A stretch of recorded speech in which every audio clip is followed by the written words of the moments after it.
Hi! You just clicked on Teach Your Children to Save the World. Now, who am I to tell you that? I'm going to let you know. I'm Dr. Jacqueline Zaleski McKenzie. I go by Jackie. I sometimes go by Omi. It's a lot easier for kids who speak Spanish. It means grandma in Gaelic. I have a PhD in special education, bilingual education, and language reading and culture.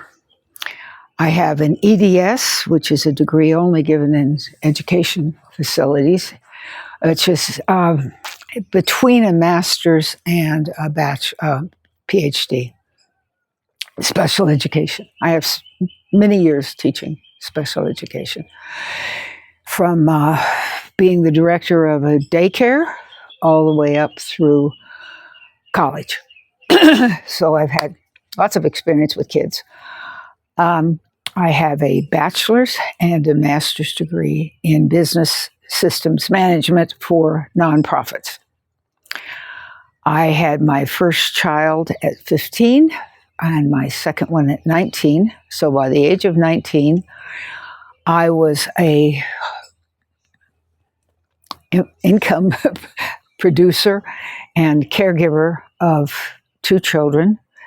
The oldest one had some issues because of me having German measles. He had trouble with his eyes, and he was incredibly brilliant, so it was very difficult to raise him. The second one had a heart attack at 4.5 months, and I was 19 when that happened. And the third one, I was in my 20s, early 20s, and he was bipolar, severe depression, chronic depression. Bipolar is a mental illness. So, and I've raised several foster kids. So if you want to hear the rest of this, that's my bona fide. And I also have grandkids, 4 grandkids, and 1 great-grandkid. What I want to tell you is that you are a teacher. If you have kids, you are a teacher. And not only that, you're a lifetime teacher. That child is going to come to you their entire life. My middle one, my daughter, is the president of a college, and she still comes to talk to mom. I know, it seems incredible to me too, but she does, and it's wonderful, and I love it. And she gives me advice too. I mean, it goes back and forth. You got to remember, everything I needed to know I learned in kindergarten is true. If you listen to your children, you will learn from them. There is no question about that. But what many parents don't understand is children learn most of what they will learn, not from your words. They learn most of what they learn from what you do, not what you say. They watch you all the time. I learned this profusely in Mexico. I was in Mexico for a couple of summer programs, or 3, I think. And then I moved there, and I lived in an indigenous village for almost 6 years.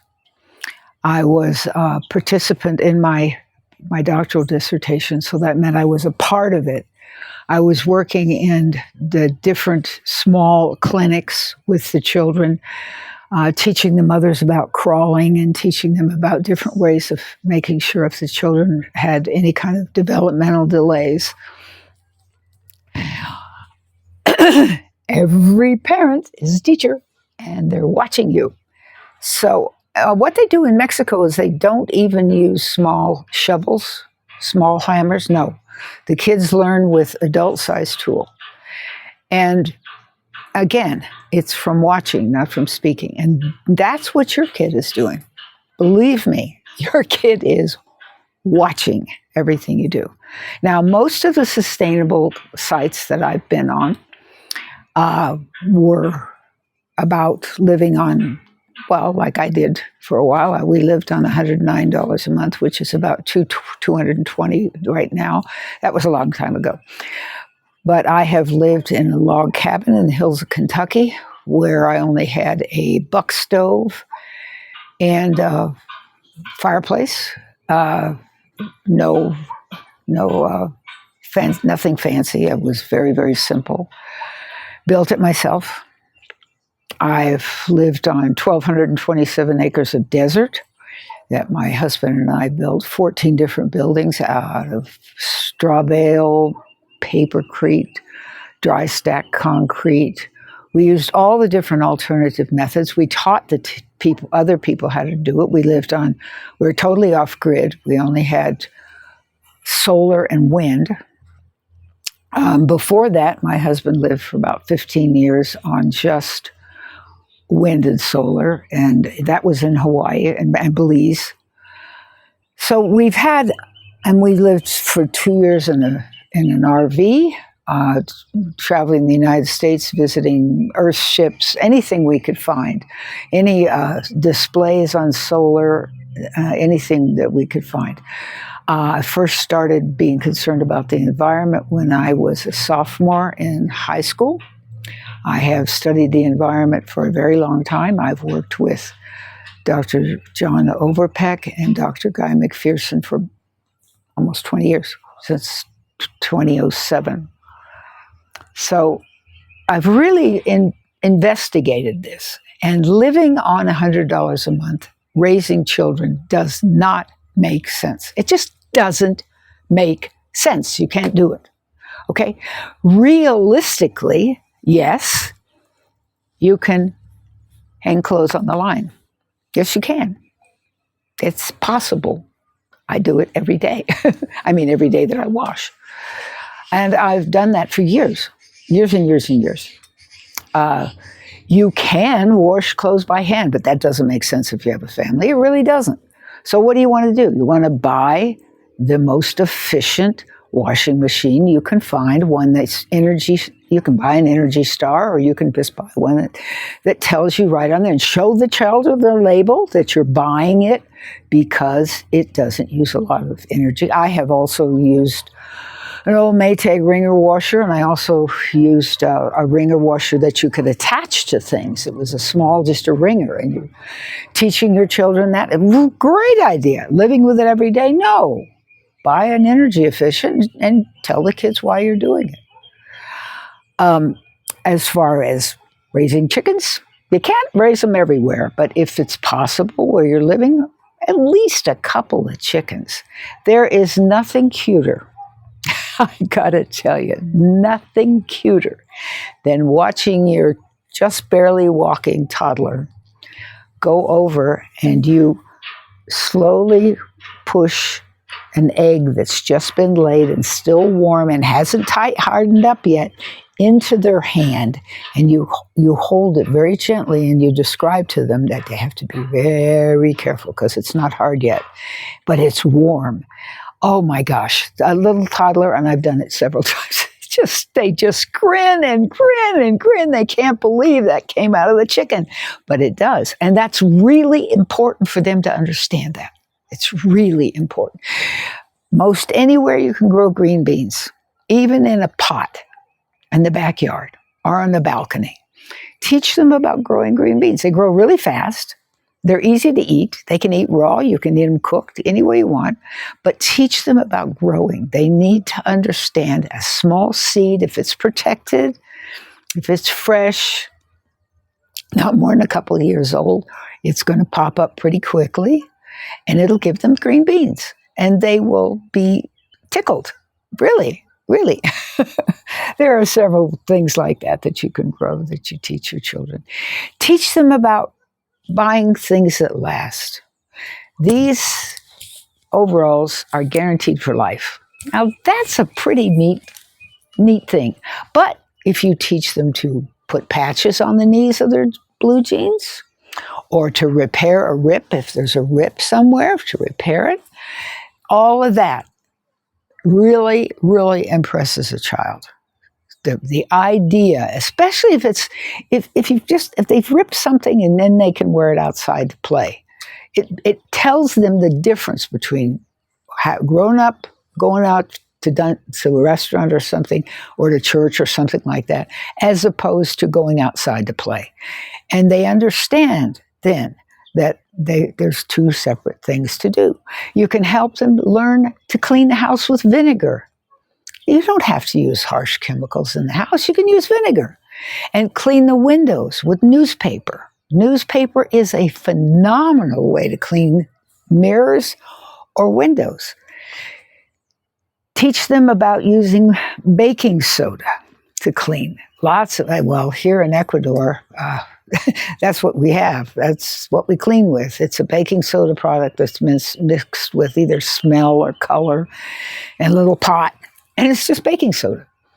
And we use it also in our washing machines. Teach them about that. Teach them about using soap for your hands and soap for your face that's biodegradable. And have it say right on it, organic, so the kids see that. I use homemade toothpaste, and there is such a thing, and tell the kids about it. I also use bamboo toothbrushes. You can throw them away because they're completely recyclable. There's no plastic in them, and they do a great job, and so does the toothpaste. Teach them about using stick deodorant that is good for you, the kind that's a natural stone that you dampen a little bit and use it. That's when they're a little older, of course. There are so many things. Teach them about using an on-demand water heater, as opposed to using one that runs all the time. That's an on-demand water heater. Teach them about, like I have over here, I have a solar tub that's a therapy tub that uses wood, but it's wood that's caught in the woods, either from trimmings or from falling off. It's old dried wood that's been discarded. Teach them all of those things are going to impress the child. Teach them about making tea with loose tea. Teach them about recycling things. Oh, it's so important that they understand. And teach them about separating the glass and the plastic and paper. Now, I save every scrap of paper, and I use it in the stove that I use for my therapy tub, which is right around the corner over there. Teach them about planting anything. Teach them about respecting the trees, the air. Yeah, the air. Teach them that the air is the most important thing because you have to breathe every few minutes. Teach them that clean water is the next thing they need. And the earth needs clean water, and the plants need clean water. There are so many ways that you can create a child who's going to be an incredible environmentalist. One of the things that I studied at great length when I was working on my doctorate was how children act towards nature. And there is an enormous amount of evidence that if kids fear nature, they don't take care of it. Anything they fear, they don't take care of. Anything that they find repulsive, they don't take care of. Anything that you are afraid of, they'll stay away from. This is tough because I remember when they insisted that you had to fence in your swimming pool. It used to be that if you had a swimming pool and you had signs, or that was all you needed. But nope, now you have to fence in your swimming pool because people don't teach their kids to stay away from the swimming pool. You know, the reason you teach children to crawl is there's so much of a cross crawl that changes in the way and how they breathe and how their muscles work and how they understand things. And it teaches them if they go to the edge of something, they shouldn't fall off because they learn that three-dimensional thing. There's so many different aspects of life that kids will learn if they learn not to be afraid. I remember my little daughter, well, she's not a little daughter now, but she was. She was 2 years old, and I had a little potty chair, and it was right above a window in the bathroom. and there was a spider on her potty chair, and she went, ah! And I went, oh, wait, that's Sherman. And I reached down, I got the spider on my hand, and I put it on the windowsill, and I opened the screen, and the window and the screen to let him out. And I put him outside, and I said, that was Sherman, and he's gone outside. I don't know how he came in the house, but it's okay. He just, he came in the house, and he belongs outside. So if you ever see another one like him, you just tell me, and I'll help you. We'll put him outside like he's supposed to be. That's the way a child learns not to fear nature, but to love and respect nature. Why was Sherman in the house? There was probably a fly in the house, and spiders eat flies, or an ant. And if you kill the spider, then you're going to have a house full of ants and flies. And you tell that to the child. Now they may not listen to you, but they sure listen to the fact that you put the spider outside and that you weren't afraid of the spider. And that's what's really, really important. The same way with putting out seed for birds, and you tell the child that how important birds are, and you tell them what they're about. You point to the sky, you point to the moon, and you explain to the children that that's how we can track ourselves and track where we are in the world and what's going on by the stars. There are so many areas that parents have forgotten because of electronics.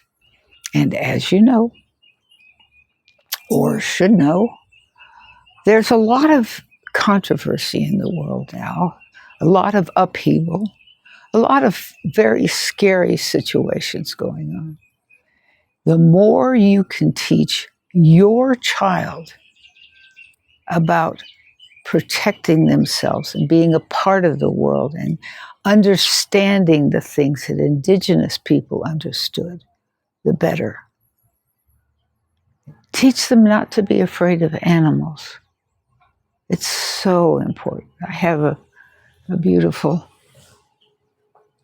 15-month-old golden retriever service dog in training laying here at my feet.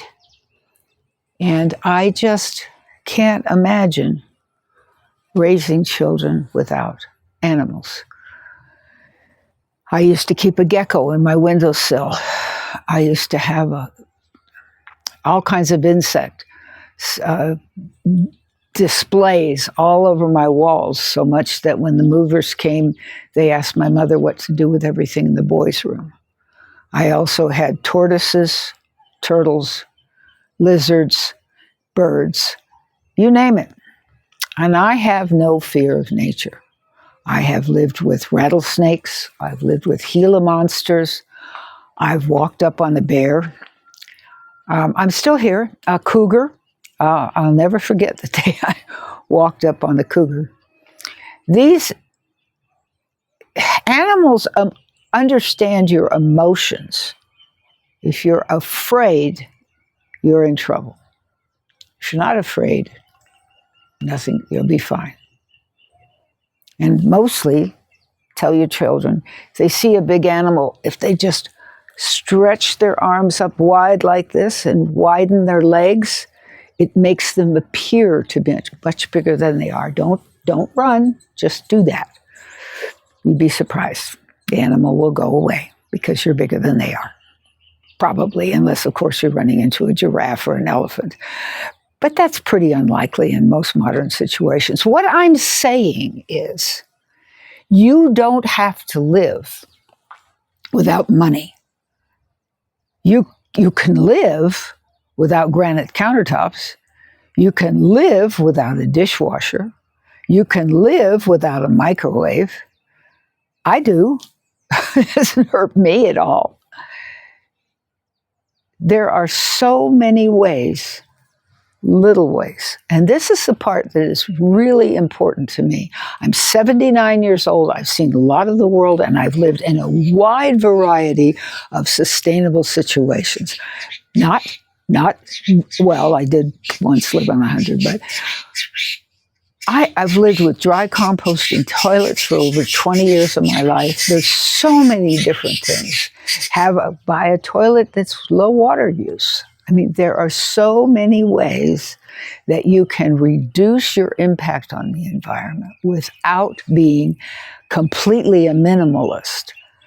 And you can teach your child how to go into life regardless of what happens. And this is so vital, because if your child doesn't know how to grow things, or your child doesn't know how to chop wood, or your child doesn't know how to keep themselves warm if it's cold out or wet out, or any of those things, your child will be cheated if they have to adapt.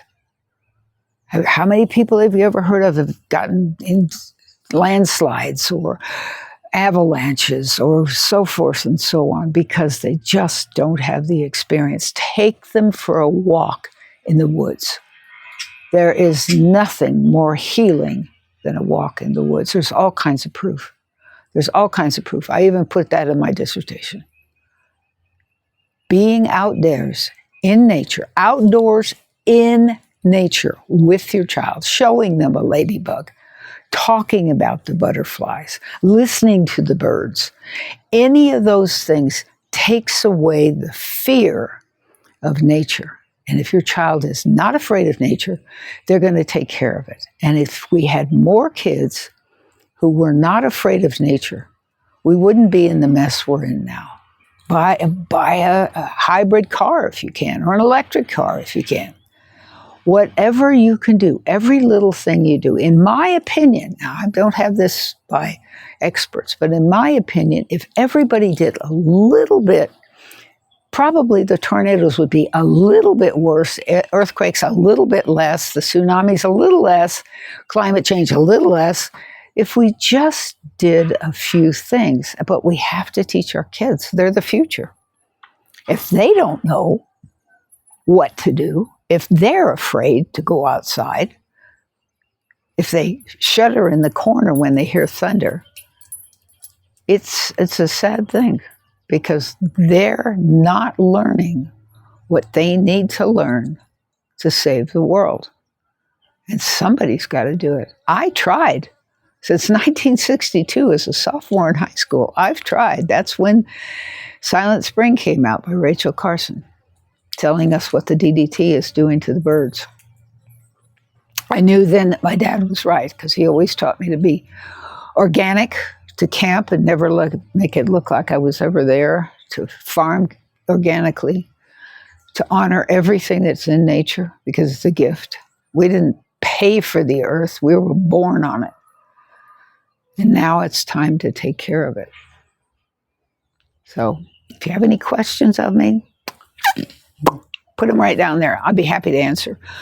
I'm also happy to meet with anybody on Zoom. If you've got a problem, if you've got a disabled child, let me know. I have a background in it. And believe me, I'm not going to a classroom. The last classroom I conducted was 32 kids.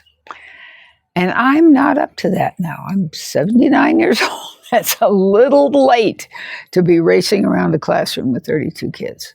But that doesn't mean I don't have the experience, and that doesn't mean I don't have the desire, because I do. I want to help the future.